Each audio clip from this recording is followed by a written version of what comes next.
sa inyo mga bossing. Ito po si Boss Vega. So mag-unboxing tayo ng helmet, which is pangalan ng helmet natin HJC F70. So ito yung napili natin kasi mostly touring tayo. Wala tayong sports bike para gamitin ng sports helmet. So mas komportable tayong gumamit sa tamang yung akma sa ating pagmumotor. So buksan na natin. Ayan na siya. So HJC, number 1 in the world. Hashtag number 1 in the world. So ito na. Buksan na natin.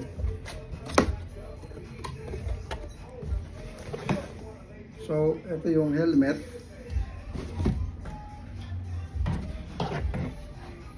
Ayan siya. And kasama sa box kanyang pin lock. So ang pin lock, ang kaypag kinabit ko na.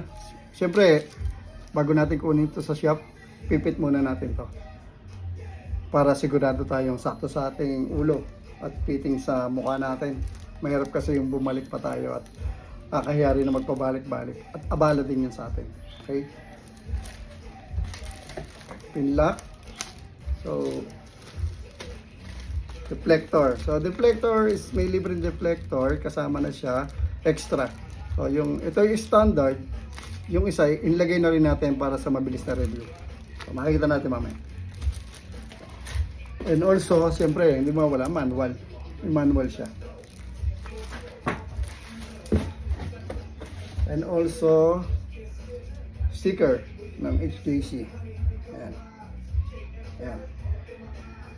Sticker ng HJC. Dalawa sticker ng HJC. Ito siya.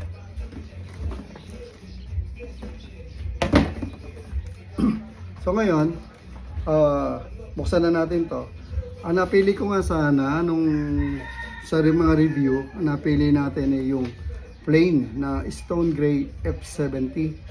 Kaya lang dumating tayo doon sa Triumph JT Caloocan, Triumph JT Manila sa Caloocan branch,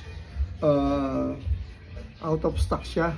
So sabi ko, di bale, marami naman tayo na helmet na plain. So mag-try na lang siguro ako ng graphics design ng helmet. So ito yung napili natin. Buksan na natin.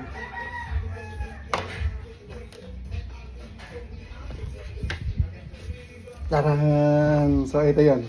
Ito yung napili natin na ang color niya is, model niya is Gala Beige F70 helmet.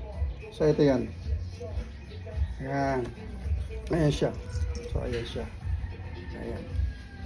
Yan ang design niya. Ayan ang likod niya. Ang kulay niya ay matte color siya. Matte color. Matte design siya. So malayo pa lang na-track na ako, parang na-impress na ako sa itsura niya. So magiging salawahan ka pag nandoon ka na kasi sa dami ng klase ng helmet. Sa daming magandang design, maano ka, malilito ka sa pagpili. So sabi ko nga parang hindi malito. Sa unang pagkakataon pa lang kung ano yung nasipat mo na maganda, yun na, kunin mo na. Para sa kaganda, para sa hindi ka na malito. So ito yung naispatan ko agad. Ayan. At ang isa pa,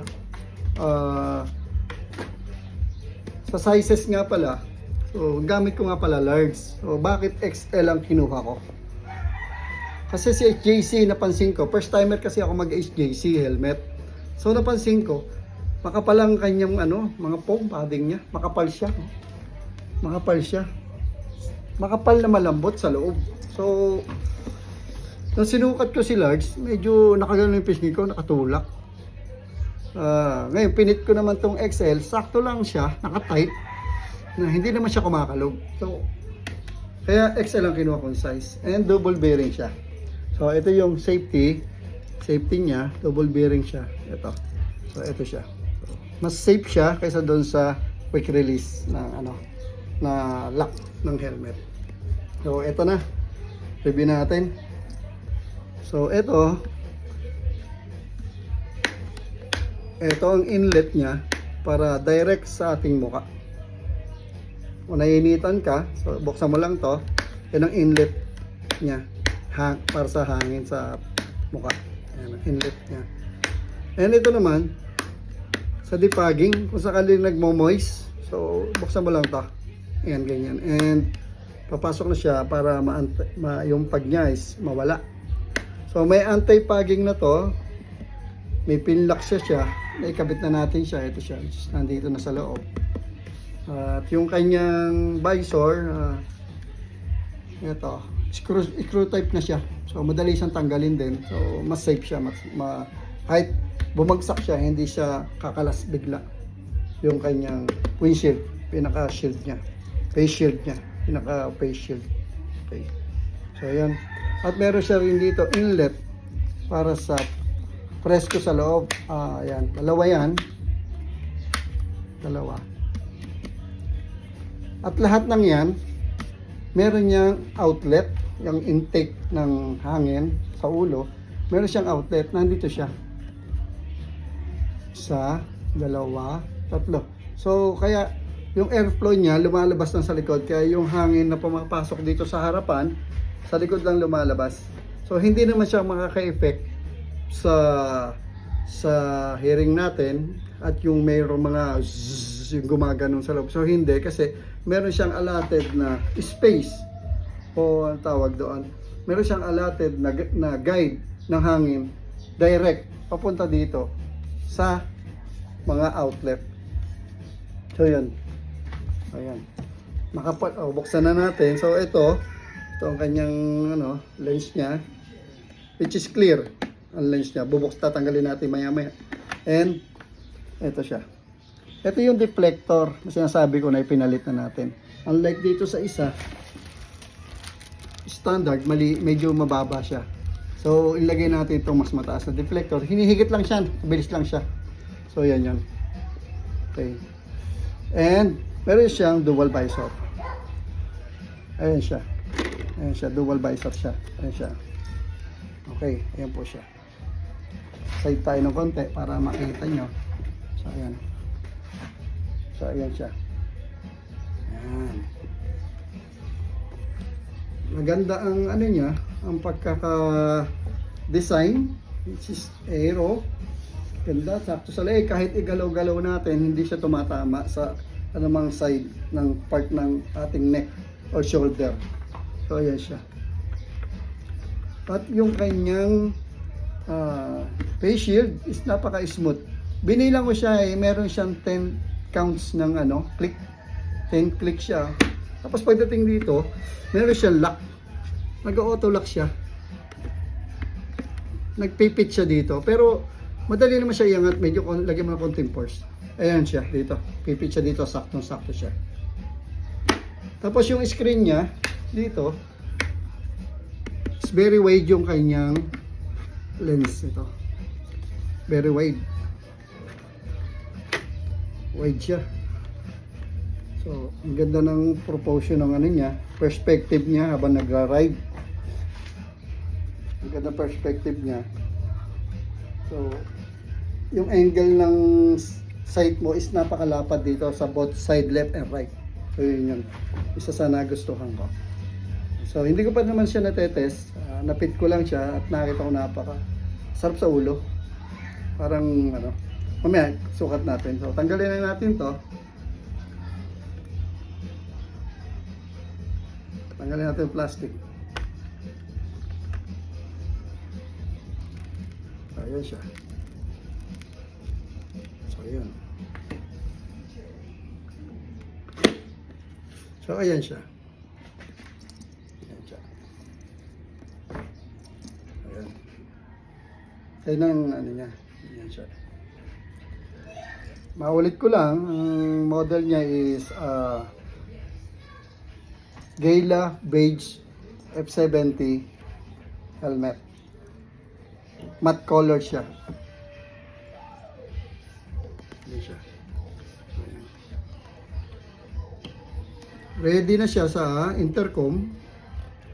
Meron na siyang lagay ng earpad sa loob. Makapalang foam niya. So ayan. So, meron siyang smart intercom na pwede ilagay dito.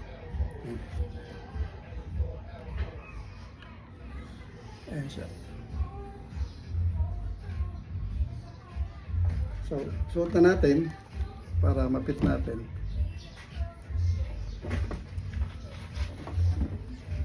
Suot na natin itong balaklava.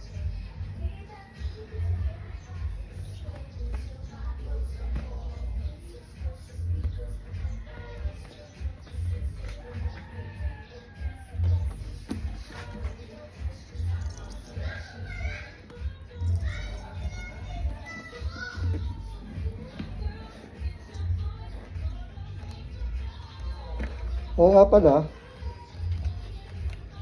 Ayan siya. So, ito yung proportion ng ulo head mo. Ayan, ganyan.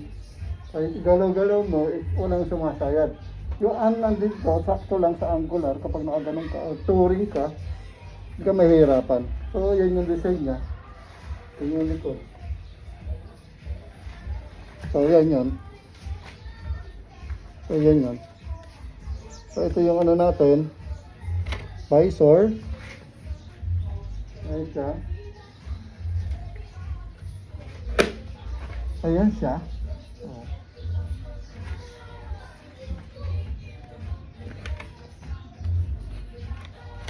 So, yun. Oo nga pala, meron pang isa. Ano siya? Kung kalimitan kasi nagsasalamin din ako, reading class. Nahihirapan din ako minsan. So, pwede siya. Kung mga nagsasalamin sa inyo, pwede siya. Naka-ready siya para sa mga may salamin na may mga grado mata. So, meron siya dito na guide para sa eyeglass. Or, kung ayaw nyo gumamit ng smoke na visor, pwede kayo magsuot ng ng sunglasses nyo. So, ito siya. Naka-ready siya. Kalimitan kasi, pag hindi sunglass ready, masakit sa tenga yan. Iniipit ng foam yung ating pag-ita ng tenga at saka ulo kasi naiipit yung pinaka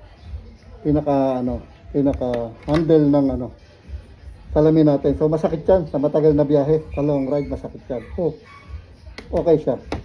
Talagang naka-design siya sa ganun din. So, yan.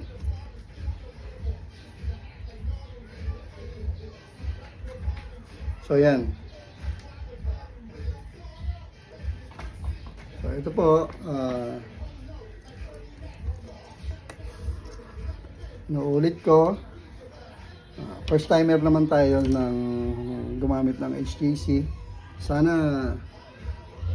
maging friendly siya sa lahat ng lakad natin sa pagmamotor, sa mga touring natin. Sana makaipon pa para makabili pa ng another kung sakaling matest natin na ito talaga napakasulit. O nga pala, suot natin ito kanina, napakagaan. Maabot na siya ng almost 1,500 grams ang niya, ang bigat niya. So, not bad para sa isang rider. Kasi yung ginagamit namin dati, medyo naramdaman talaga namin, lalo na yung long drive. Nakakangawit na rin sa ulo. So, nag-try tayo ng ganito. Sana maging maging satisfied tayo sa helmet na to. Okay, maulit ko lang. Ito nga pala ang HJC helmet, Gala Beige matte color, F70. So, thank you very much. God bless.